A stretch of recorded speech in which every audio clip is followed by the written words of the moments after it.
everyone, welcome back to my YouTube channel. Last time we end up with the use of has and have और हमने last time सिर्फ has and have का use पढ़ा था, but मैंने आपको examples नहीं बताई थी। तो आज मैं एग्जाम्पल से ही स्टार्ट करती हूँ। जैसे कि मैंने आपके लिए यहाँ पे एग्जाम्पल्स लाई हूँ। जैसे कि आपको बोला हो कि गुंजन के पास पेन है, तो हम कैसे कहेंगे? Gunjan has a pen. अगर अभी बोला उसके पास पेन नहीं है तो गुंजन हैज़ नो पेन। और उसी तरीके से आपको बोलना हो क्या गुंजन के पास पेन है, तो हैज़ गुंजन अ पेन। ठीक है, तो मैं आपको ना मेथड बताती हूँ कि क्या मेथड है जिसका यूज़ करके आप जो है हैज़ और हैव में सेंटेंसेस फ्रेम करते हैं। ठीक है, तो हम बात करते हैं मेथड्स की। ठीक है, कैसे लिखा जाता है हैज़ और हैव का। अगर आपको सिंपल सेंटेंस फ्रेम करना है, वहाँ पे पहले तो आपका सब्जेक्ट आएगा, फिर या तो आपका हैज़ आएगा या तो आपका हैव आएगा। ठीक है, और फिर आपका क्या आ जाता है? ऑब्जेक्ट आ जाता है। ये सिंपल सेंटेंस फ्रेम करने का टेक्निक है। अगर आपको नेगेटिव फ्रेम करना है तब आपको सब्जेक्ट प्लस हैज़ या हैव दोनों में से जो भी यूज़ हो रहा होगा प्लस नो और फिर प्लस ऑब्जेक्ट। ये जो है इनका टेक्निक है कि कैसे लिखना है। ठीक है, फिर अगर आपको इसका इंटरोगेटिव फ्रेम करना हो, ठीक है, इंटरोगेटिव में आपको अलग अलग बताऊंगी क्यों, वो भी मैं बताती हूँ कैसे आएगा इंटरोगेटिव। इंटरोगेटिव आप दो तरीक़ों से लिख सकते हो। अगर आपको दोनों के इंटरोगेटिव्स लिखने हैं तो वो आप दो तरीक़ों से लिख सकते हो। अगर मैं पहले हैज़ की बात करूँ, हैज़ का इंटरोगेटिव सेंटेंस, तो उसको लिखने के दो तरीके हैं। एक तो आप लिख सकते हो हैज़, फिर आपका सब्जेक्ट और फिर आपका ऑब्जेक्ट। एक ये तरीका होता है, और एक और तरीका होता है, वो क्या होता है? आप डज यूज़ कर सकते हो, फिर अपना सब्जेक्ट यूज़ कर सकते हो, फिर अपना ऑब्जेक्ट यूज़ कर सकते हो। ये जो है हैज़ के लिए। ठीक है, ये हम हैज़ के लिए इस तरीके का इस्तेमाल करते हैं। तो जैसे मैं इसमें एग्जाम्पल बोल सकती हूँ, जैसे मैं आपको भी बता रही थी कि क्या गुंजन के पास पेन है, तो हम बोलते हैं हैज़ गुंजन अ पेन। तो हम इसको ऐसे भी बोल सकते हैं, does Gunjan has a pen. ठीक है, इस तरीके से भी हम इसको लिख सकते हैं। अब मैं आपको बताऊंगी मेथड किसका? हैव के इंटरोगेटिव का। ठीक है, हैव के इंटरोगेटिव का। हैव का इंटरोगेटिव भी आप दो तरीक़ों से लिख सकते हो। एक तो आपने हैव लिख लिया पहले, फिर आपने अपना सब्जेक्ट लिखा, फिर आपने अपना ऑब्जेक्ट लिखा। ठीक है, एक तरीका ये है।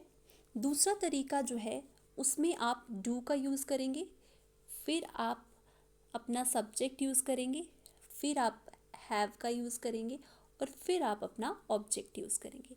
ये जो है दो तरीके हैं कि हमें ये चीज़ याद रखनी है कि अगर हैव है तो डू लगेगा, अगर हैज़ है तो फिर डज का यूज़ कर सकते हैं। तो ये कुछ छोटी छोटी चीज़ें जिनका हमें ध्यान रखना होगा जब हम ये कर रहे हैं। तो ग्रामर में काफ़ी सारी चीज़ें होती हैं जो हमें याद रखनी होती है ताकि हम सही से सेंटेंस जो है वो फ्रेम कर सकें।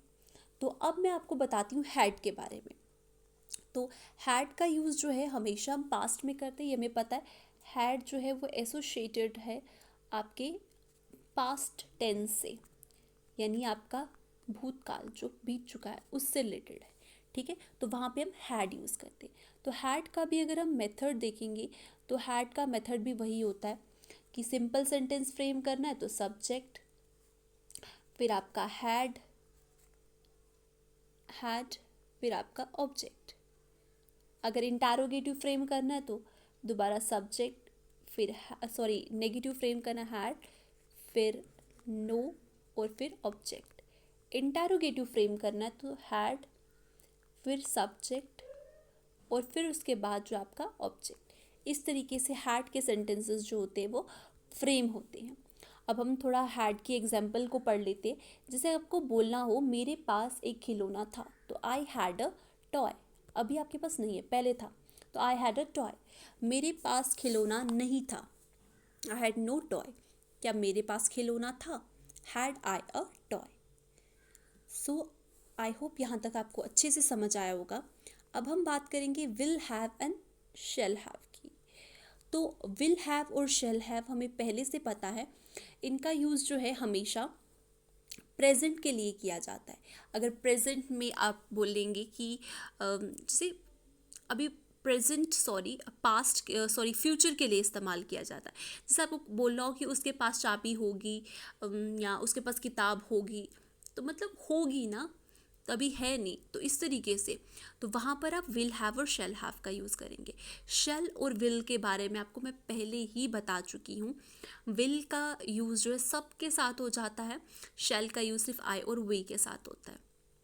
तो अब पहले हम इनके भी मेथड पर जाएंगे कि मेथड कैसे है इसको लिखने का, कि आप कैसे लिखते हैं इन सेंटेंसेस को।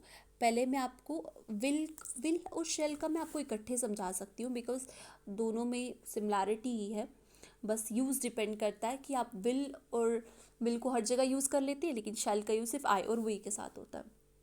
ठीक है, अगर आपको सिंपल सेंटेंस लिखना है तब आपके पास आपका सब्जेक्ट होगा विल हैव या फिर शैल हैव होगा। ठीक है, विल हैव या शैल हैव होगा, फिर आपका ऑब्जेक्ट होगा। यहाँ तक क्लियर। फिर उसके बाद जो है नेगेटिव सेंटेंस। नेगेटिव सेंटेंस में क्या होता है, वही सब्जेक्ट, मैं इसको शॉर्ट में लिखती हूँ, विल हैव और शैल हैव। ठीक है, और फिर आपका क्या लग जाता है, नो, और फिर आपका लग जाता ऑब्जेक्ट। ठीक है, ये नेगेटिव के लिए कि विल कैसे करेंगे, subject will have shall have और फिर नो। याद रखना, विल शैल हैव चाहे हैव हो, चाहे हैज़ हो, चाहे हैड हो, इन सब के केस में नो का इस्तेमाल होता है, ना कि नॉट का। तो ये चीज़ भी हमें ध्यान में रखनी है। अच्छा, अब इंटारोगेटिव अगर लिखना हो, इंटारोगेटिव सेंटेंस, ठीक है, इंटारोगेटिव सेंटेंस, ठीक है, जिसको मैं मैक्सिमम टाइम आपको आई से दिखाती हूँ यहाँ पे। तो इंटारोगेटिव अगर हो तो वहाँ पे कैसे लिखते हैं, इंटारोगेटिव में विल या शैल, जो भी आप का सेंटेंस के अकॉर्डिंग, सब्जेक्ट के अकॉर्डिंग यूज़ हो रहा होगा, फिर आप अपना सब्जेक्ट यूज़ करते हैं, फिर आप हैव यूज़ करते हैं। अगर आप ऐसे लिख रहे हैं will have she gone there या will have she will have she द की, तो ये कोई सेंटेंस नहीं बनेगा। आपको विल का यूज़ करने के बाद सब्जेक्ट, फिर हैव यूज़ करना है, एंड देन आप ऑब्जेक्ट का इस्तेमाल कर सकते हैं। ये जो है सही तरीका है इसको फ्रेम करने का, इसको लिखने का। तो अब मैं आपको एग्जाम्पल्स इसकी बताती हूँ। देखिए, अब हम एग्जाम्पल्स की तरफ जाएंगे। जो एग्जाम्पल्स मैं आपके लिए लेकर आई हूँ, मैं उन्हीं को आपको पढ़कर बताऊँगी और वहीं से समझाने की कोशिश करूँगी। देखिए, जैसे कि यहाँ पर हमारे पास will have and shall have की एग्जाम्पल्स मैंने जो लाई हैं। जैसे आपको किसी को बोलना हो उसके पास चाबी होगी, तो हम बोलेंगे she will have the key. अगर बोलना उसके पास चाबी नहीं होगी, शी विल हैव नो की। और पूछना हो क्या उसके पास चाबी होगी, तो will she have the key. ठीक है, इसी तरीके से आप शैल का भी देख लीजिए। जैसे मेरे पास किताब होगी, I shall have a book. मेरे पास किताब नहीं होगी, I shall have no book. क्या मेरे पास किताब होगी, तो shall I have a book. I hope आप सभी को ये अच्छे से समझ आए होंगे। अगर आपको किसी को भी कोई भी डाउट है, प्लीज़ कमेंट इट, ताकि मैं आपके उन डाउट को क्लियर कर सकूं और अच्छे से वीडियोस जो है वो बना सकूं। Thank you.